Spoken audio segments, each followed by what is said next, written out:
कक्षा 7 UP board दक्षता अभ्यास 1।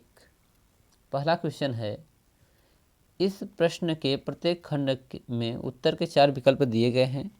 इनमें से केवल एक सही है। सही उत्तर अपनी अभ्यास पुस्तिका में लिखिए। तो क्वेश्चन नंबर क है, किसी परिमेय संख्या के समतुल्य परिमेय संख्याएं होती हैं। अब कितनी परिमेय संख्या होती हैं? 1, 2, 50 या अनंत। तो किसी परिमेय संख्या के समतुल्य अनंत परिमेय संख्याएं होती हैं, जो ऑप्शन 4 यानी आई भी जो है सही हो जाएगा। क्वेश्चन नंबर 2 है, परिमेय संख्या -16/80 का सरलतम रूप है। तो इसका सरलतम रूप ज्ञात करने के लिए अगर हम 16 को 16 से काटें तो एक बार में कटेगा, 16 × 5 = 80। जो संख्या बनेगी -1/5।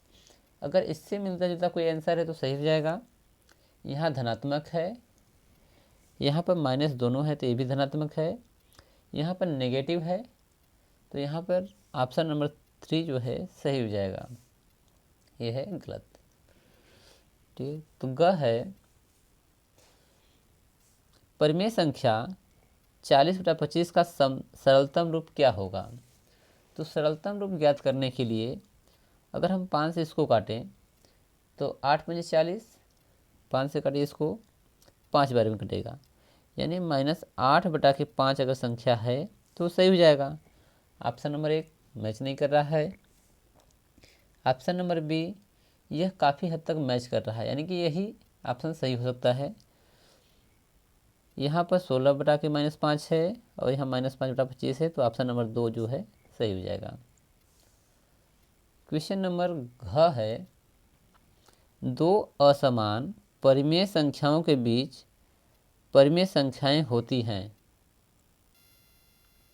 तो इसका आंसर बनेगा 10, 20, अनंत या 111। तो दो असमान परिमेय संख्याओं के बीच अनंत जो है संख्याएं परिमेय संख्याएं बनती हैं। क्वेश्चन नंबर 2 है, निम्नांकित कथनों में सत्य और असत्य बताना है। तो क है, समान परिमेय संख्याओं के सरलतम रूप समान होते हैं। तो यह क्या हो जाएगा? सत्य हो जाएगा। ठीक है, समान परिमेय संख्याओं के सरलतम रूप भी समान होते हैं। ठीक है, नेक्स्ट है ख, -7/11 धन परिमेय संख्या है। हाँ, यह धन परिमेय संख्या है। माइनस माइनस कटेगा तो 7/11 बनेगा, जो कि एक धन परिमेय संख्या होगी। ग है, +4/-9 धन परिमेय संख्या है। असत्य हो जाएगा, क्योंकि यहाँ पर माइनस जो है -4/9 हो जाएगा, जो कि एक ऋणात्मक संख्या होगी। तो यह हो जाएगा असत्य और ये वाला है सत्य। -3/-11 और -3/11 समान है, ये सत्य है, दोनों बराबर हैं। च है, 1/2, 2/4, 3/6 एक ही परिमेय संख्या के भिन्न रूप हैं। सत्य है, क्योंकि यहाँ पे 1/2 में जब 2 से गुणा करेंगे तो 2/4 हो जाएगा। इसमें भी इस संख्या में 3 से गुणा करेंगे 3/6 हो जाएगा, जो इसके भिन्न रूप हैं। 6 है, -1/-3, -2/-6, -3/-9 विभिन्न परिमेय संख्याएं हैं। असत्य हो जाएगा। असत्य इसलिए है क्योंकि ये सभी संख्याएं सेम हैं। अगर हम इसको 2 से काटेंगे तो -1/-3 हो जाएगा। इसको भी काटेंगे तो 3 से, तो -1/-3 हो जाएगा, जो एक ही रूप है, परंतु यहाँ पर असत्य हो जाएगा। -4/-5 और 4/5 समान परिमेय संख्या है, तो यहाँ माइनस माइनस कटेगा तो दोनों क्या हो जाएगा? समान हो जाएगा, तो यहाँ पर हो जाएगा सत्य। सभी पूर्णांक परिमेय संख्या होती है। हाँ, ये सत्य है, सभी पूर्णांक जो है परिमेय संख्या होती हैं। सभी परिमेय संख्याएं पूर्णांक होती हैं, यहाँ पर असत्य हो जाएगा, क्योंकि सभी परिमेय संख्याएं पूर्णांक नहीं हो सकती हैं। असत्य। 0/5 और 0/-3 समान परिमेय संख्याएं नहीं हैं।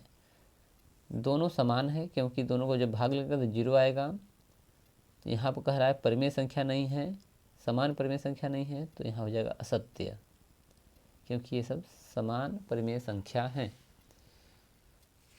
ठीक है। क्वेश्चन नंबर अंग है, दो असमान परिमेय संख्याओं के बीच अनंत परिमेय संख्याएं होती हैं। दो असमान परिमेय संख्याओं के बीच अनंत परिमेय संख्याएं होती हैं, ये हो जाएगा सत्य, क्योंकि दो असमान परिमेय संख्याओं के बीच अनंत संख्याएं हो सकती हैं। अब यहाँ पर है क्वेश्चन नंबर 3, निम्नांकित परिमेय संख्याओं को अवरोही क्रम में लिखिए। अवरोही क्रम में लिखने के लिए हम वही पिछला वाला तरीका अपनाएंगे, एलसीएम विधि से सॉल्व करेंगे। तो यहाँ पर एलसीएम लेंगे 2/5, 4/7, 5/9 और 1/6 का। जब इन सभी संख्याओं का एलसीएम लेंगे तो जो एलसीएम आएगा, ये एलसीएम होगा 630। 630 में जब हम 5 से भाग देंगे तो वह 126 बार में जाएगा, और 126 का जब हम दुगना करेंगे तो 252 हो जाएगा। 252, यहाँ कामा लगा देंगे। फिर यहाँ पर 7 से जब 263 में 630 में भाग देंगे तो 7 9 63, 90 बार में जाएगा, और 90 का जब हम 4 में गुणा करेंगे तो 360 हो जाएगा। ठीक है। नेक्स्ट संख्या 9 से जब हम भाग देंगे 630 में तो 9 7 63, 70 बार में जाएगा। तो यहाँ पे जब गुणा करेंगे हम 5 से तो हो जाएगा 350। नेक्स्ट नंबर जो है 6 है। 6 से जब भाग करेंगे तो 6 एकम 6, 0 6 35, 105 बार जाएगा, और 105 हम यहाँ पर लिख देंगे। तो यहाँ पर अवरोही क्रम क्या बनेगा, सबसे बड़ी जो संख्या होगी उसको हमें पहले लिखना है। सभी संख्याएं पॉजिटिव हैं, तो यहाँ पर 360 जो है सबसे बड़ी संख्या है। 360 को हम 4/7 जो है ये सबसे बड़ी संख्या हो जाएगी अवरोही क्रम में। दूसरे नंबर पर आएगा 350/630। जो नंबर 3 की संख्या है वह है 5/9, ये है दूसरे नंबर की सबसे बड़ी संख्या। तीसरे नंबर पर जो आएगा 252 वाला, तो पहला है 2/5, और सबसे लास्ट में जो रहेगा वो रहेगा 1/6। ये रहा अवरोही क्रम। अवरोही क्रम।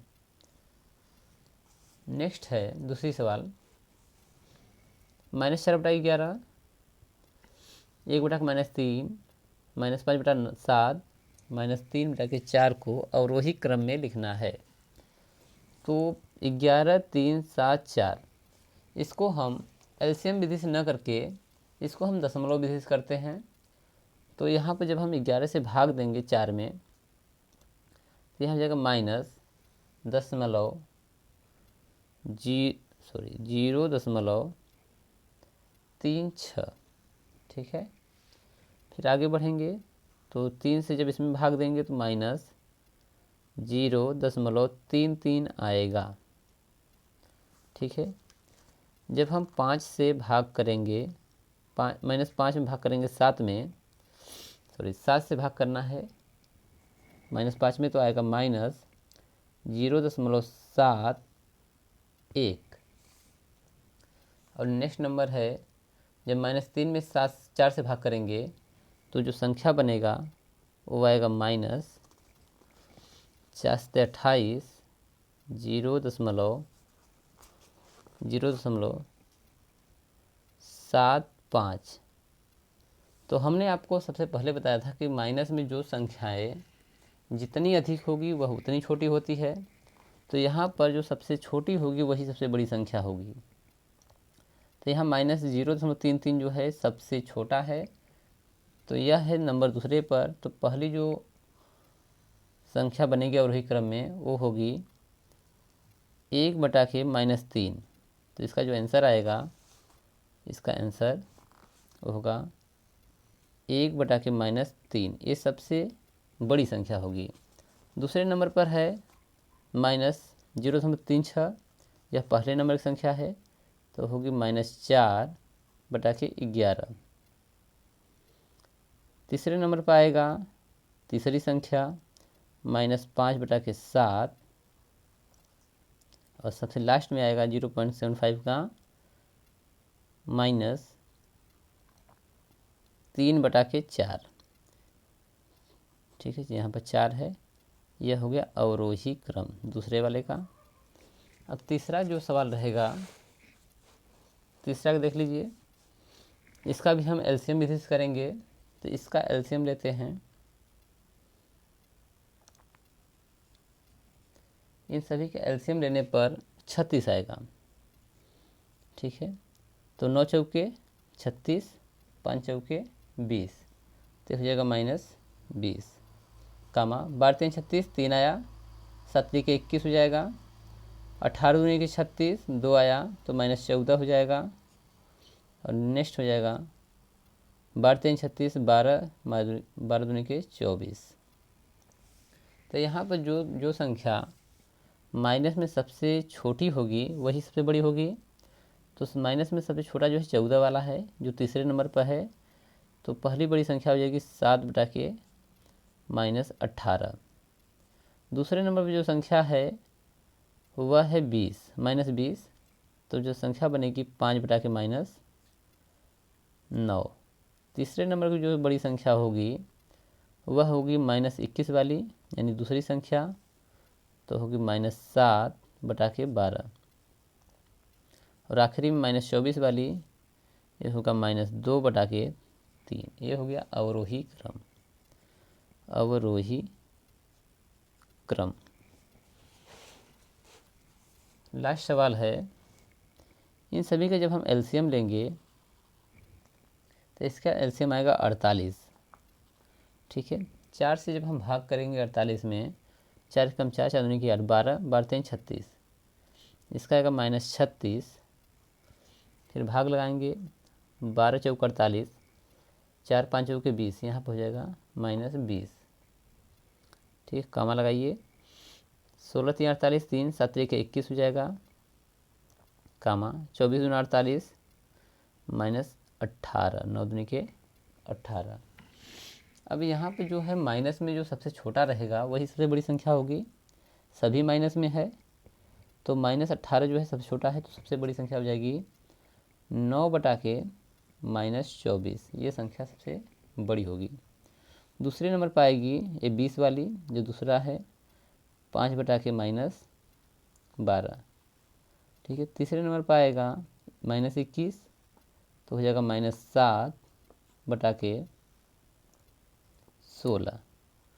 और लास्ट में है -36, तो इसका हो जाएगा -3/-4। यह हो जाएगा अवरोही क्रम, अवरोही क्रम। ठीक है, ये आपका आंसर हो जाएगा। ठीक है, मैं आशा करता हूँ कि आपको समझ में आया होगा। धन्यवाद।